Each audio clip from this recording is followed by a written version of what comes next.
No fundo de Hollow Nest existe um lugar onde o som desaparece. Não porque não haja vida, mas porque tudo ali foi esquecido. O abismo não é apenas o ponto mais profundo do reino, ele é o ponto de todas as decisões convergem. Hollow Knight não é apenas uma história sobre ruínas e monstros, é uma história sobre o medo de sentir, sobre a tentativa de salvar um mundo apagando aquilo que o torna vivo.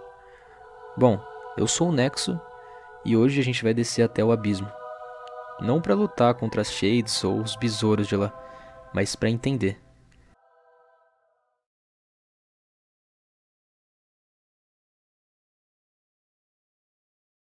Antes de Hollow Nest existir como um reino, não haviam tronos, leis ou identidade. Os insetos existiam, mas não se perguntavam quem eram. E nesse mundo sem ego havia algo mais antigo do que qualquer rei: a radiância. Ela não governava, não ordenava, apenas existia nos sonhos coletivos. Enquanto os insetos sonhavam juntos, a radiância era real, não precisava ser lembrada, ela simplesmente era. Quando o Rei Pálido chegou, ele trouxe luz, mas toda luz projeta sombra. Ele ofereceu consciência, linguagem, indivíduo. Deu aos insetos a capacidade de pensar sobre si mesmos, e com isso ergueu Hollow Nest. Mas ao separar o sonho coletivo em mentes individuais, algo começou a desaparecer.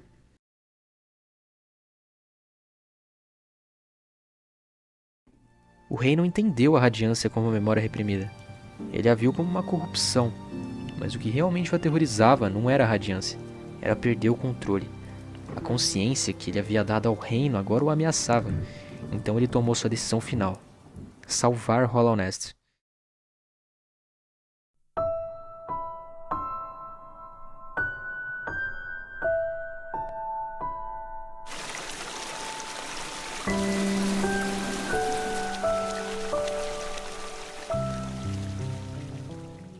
O abismo foi cavado longe dos olhos do reino, um lugar fora da história.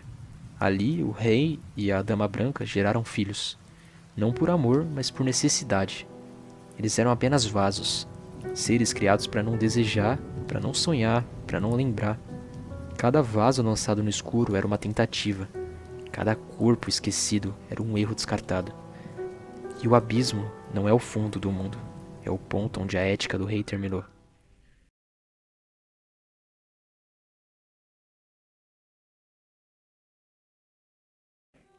O rei acreditou ter encontrado no Void a solução, um poder anterior à consciência, mas confundiu o vazio com a inexistência. O Void não destrói o ser, ele o silencia, e tudo aquilo que é silenciado continua existindo. A repressão nunca apaga, ela apenas retorna, mas deformada. Entre incontáveis vasos, um sobreviveu: o Hollow Knight. Foi retirado do abismo, treinado, preparado. Mas o rei cometeu um erro impossível de evitar. Ele olhou para o filho e, ao olhar, reconheceu. O Hollow Knight sentiu orgulho, sentiu aprovação e sentiu vínculo. E foi isso que o condenou. Ele falhou não por fraqueza, mas porque foi tratado como alguém. A radiância não foi derrotada, ela foi substituída e lentamente esquecida. Para um ser feito de memória, ser esquecido é pior do que morrer. A radiância começou a se fragmentar, presa apenas aos sonhos restantes. Ela não retornou por ódio, retornou por desespero. A infecção não é um ataque violento, é uma lembrança forçada. Ela não grita, ela sussurra: lembre-se de mim. E Hollow Nest começou a ruir, não por guerra, mas por identidade partida.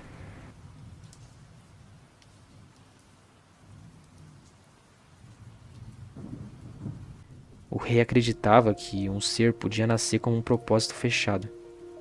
Mas nenhum ser pode existir apenas como uma ferramenta.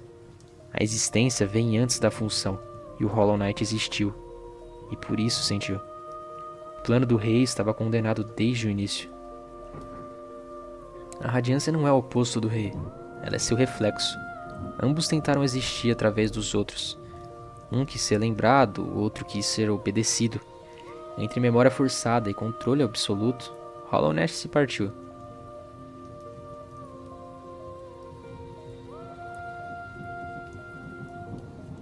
Anos depois, outro vaso retorna, mas esse é diferente.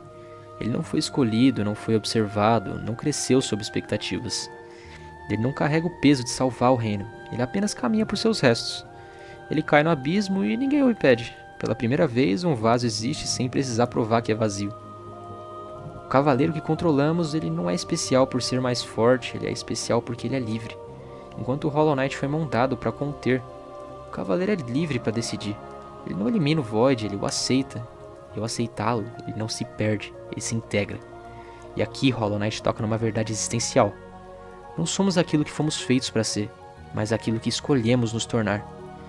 Integrar. Não apagar.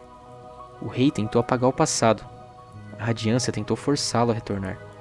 O cavaleiro fez algo diferente. Ele integra. Ele enfrenta a radiância sem negá-la.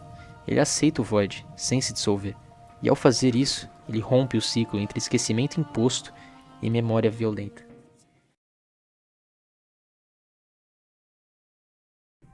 Hollow Knight não fala sobre bem contra o mal. Ele fala sobre o perigo de negar partes de si. Aquilo que é esquecido à força retorna como um pesadelo. E o abismo permanece, não como uma punição, mas como lembrança. Talvez o verdadeiro vazio não esteja no fundo de Hollow Knight, mas na crença de que sentir é um erro. O cavaleiro que controlamos não salva o reino porque ele é perfeito. Ele salva porque ele não foge de si mesmo. E talvez por isso que essa história ressoa tanto. Porque no fundo, todos nós carregamos um abismo. E o verdadeiro desafio não é evitá-lo, mas atravessá-lo. E esse é o nexo de Hollow Knight com a nossa humanidade.